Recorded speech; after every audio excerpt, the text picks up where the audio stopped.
കാലിക്കറ്റ് എയർപോർട്ടിൻ്റെ വികസനം എന്നത് പ്രവാസ ലോകത്തിൻ്റെ കൂടി പൊതുവികാരമാണ്. എന്നാൽ നേരായ രീതിയിൽ തന്നെയാണോ കാര്യങ്ങൾ നീങ്ങുന്നത്? വീക്കെൻഡ് അറേബ്യയുടെ മറ്റൊരു എപ്പിസോഡ് ഏവർക്കും ഹൃദ്യമായ സ്വാഗതം.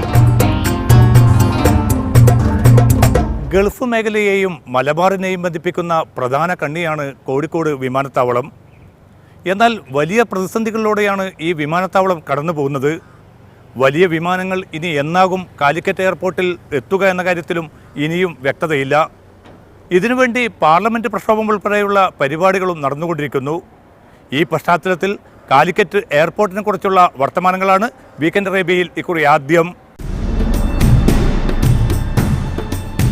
ഗൾഫ് നാടുകളിൽ ചേക്കേറിയ മലയാളികളിൽ നല്ലൊരു പങ്കും മലബാർ മേഖലയിൽ നിന്നുള്ളവരാണ്. തങ്ങളുടെ പോക്കുവരവിന് ഈ മനുഷ്യർ പ്രധാനമായും ആശ്രയിക്കുന്നത് കരിപ്പൂർ വിമാനത്താവളത്തെയും. പ്രവാസ ലോകത്തിന്റെ നിറഞ്ഞ പിന്തുണയോടെയായിരുന്നു വിമാനത്താവളത്തിന്റെ തുടക്കം.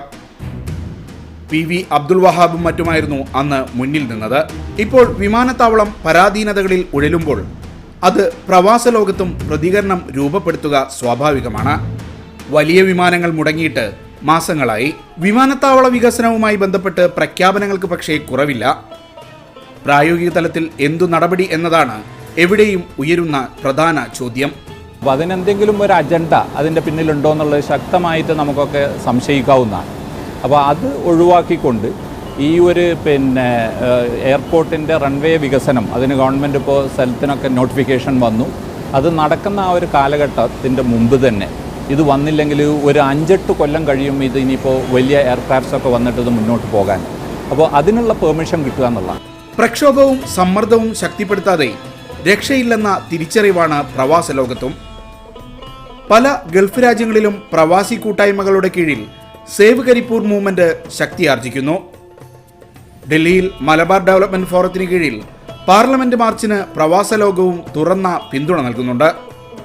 കരിപ്പൂർ വിമാനത്താവളത്തിൽ വലിയ വിമാനങ്ങളുടെ സർവീസ് പുനരാരംഭിക്കുക, ഹജ്ജ് ക്യാമ്പ് പുനഃസ്ഥാപിക്കുക, കൂടുതൽ അന്താരാഷ്ട്ര ബജറ്റ് സർവീസുകൾ ആരംഭിക്കുക, തിരക്കേറിയ സമയത്ത് അമിത യാത്രാക്കൂലി ഈടാക്കുന്നത് നിർത്തുക തുടങ്ങിയവയാണ് പ്രധാന ആവശ്യങ്ങൾ. അതില്ലായ്മ ചെയ്യാനുള്ള ശ്രമം, അതിനെതിരെ ശക്തമായ നിലപാടെന്നും അസോസിയേഷൻ എടുത്തിട്ടുണ്ട്. ഒപ്പുശേഖരണങ്ങളും നടത്തിയിട്ടുണ്ട്. അതുപോലെ ഒരുപാട് സെമിനാറുകളും ഒക്കെ വിളിച്ച് നമ്മൾ പ്രതികരിച്ചിട്ടുണ്ട്. ഡൽഹിയിൽ ഇപ്പോൾ ഒരു മാർച്ച് നടക്കുന്നുണ്ട്. അസോസിയേഷൻ്റെ അംഗങ്ങളിൽ നിന്ന് അതിൽ പങ്കെടുക്കാൻ കഴിയുന്നവർ അതിൽ പങ്കെടുക്കുക തന്നെ ചെയ്യും. റൺവേ വികസനത്തിന്റെ പേരിൽ അനിശ്ചിതകാലത്തേക്ക് ഭാഗികമായി അടച്ചിട്ട കോഴിക്കോട് വിമാനത്താവളത്തോടുള്ള നിസ്സംഗ സമീപനം തന്നെയാണ് യഥാർത്ഥ പ്രശ്നം.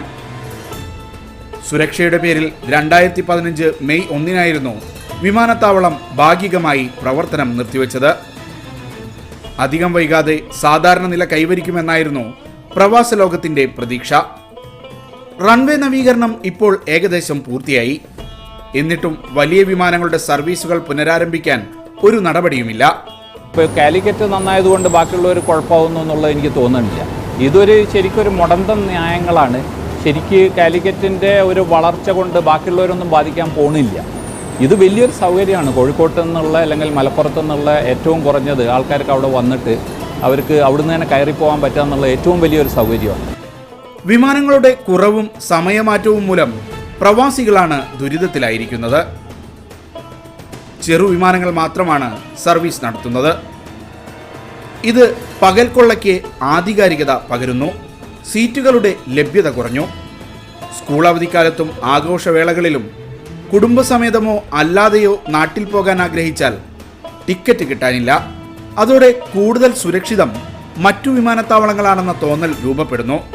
പിന്നിൽ ചരടുവലിക്കുന്നവർ ആഗ്രഹിക്കുന്നതും ഇത് തന്നെയാണ്. ഒന്നിച്ചു നിന്നിട്ട് ഈ കാര്യത്തിന് വേണ്ടി പ്രവർത്തിക്കേണ്ടതുണ്ട്. സ്റ്റാറ്റസ് കോ നിലനിർത്തുക എന്നുള്ളത് ഒരു ആവശ്യമാണ്.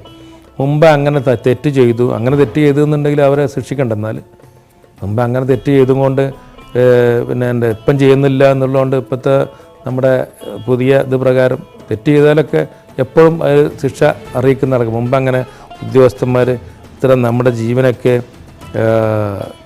മുഴുവനെ നിർത്തിയിട്ട് ആയിരുന്നോ അവരിത് കൊടുത്തത്? ഹജ്ജ് ക്യാമ്പ് കൊച്ചിയിലേക്ക് പറിച്ചു നട്ടതും വിദേശ രാജ്യങ്ങളിലേക്കുള്ള ചരക്ക് ഗതാഗതം കുറഞ്ഞതും മലബാറിന് തിരിച്ചടിയാണ്. എന്നിട്ടും പക്ഷേ രാഷ്ട്രീയ നേതൃത്വം ഉണർന്ന് പ്രവർത്തിക്കുന്നില്ലെന്ന ആക്ഷേപം ശക്തമാണ്. ഇതിന് മറുവശമുണ്ട്. എയർപോർട്ടിന്റെ സുരക്ഷയും വികസനവും ഒരുപോലെ പ്രധാനമാണെന്ന വാദമാണ് ഉയരുന്നത്. സുരക്ഷയും വികസനവും വേണ്ടത് തന്നെ. എന്നാൽ അതിന്റെ പേരിൽ നടപടികൾ നീളുന്നു എന്നതാണ് സംശയം ബലപ്പെടുത്തുന്നത്. എമിറേറ്റ്സിനും ഇത്തിഹാദിനും സൗദിയൊക്കെ അവരും താല്പര്യം അവരുടെ